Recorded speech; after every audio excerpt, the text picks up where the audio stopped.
Sur ces images amateurs, Daniel Laïlina, directeur de campagne du candidat au gouvernorat, Abdoulaziz Hassan Ali, vient d'être blessé par l'armée alors qu'il se dirigeait vers la CENI pour obtenir les résultats officiels. Lui, comme d'autres habitants de Mouéli, dénonce des fraudes. Selon leurs estimations, il y aurait un second tour dans la région pour le gouvernorat. Mais la mouvance présidentielle a déclaré sa candidate, Chamina Mohamed, d'ores et déjà vainqueur. Le soulèvement des habitants a donné lieu à des répressions. Le camp Azali estime que ce sont tout simplement des mauvais perdants.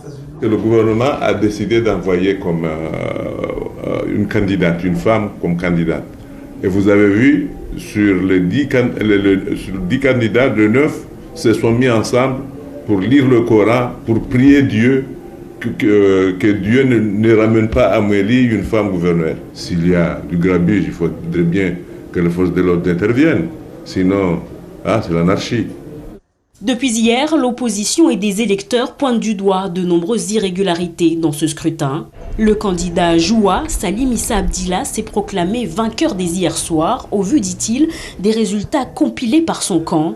Il assure que le président sortant a tout fait pour s'assurer un nouveau mandat. La CENI nous a donné le feu vert d'utiliser les accréditations et par la suite, ça n'a pas été respecté dès le départ.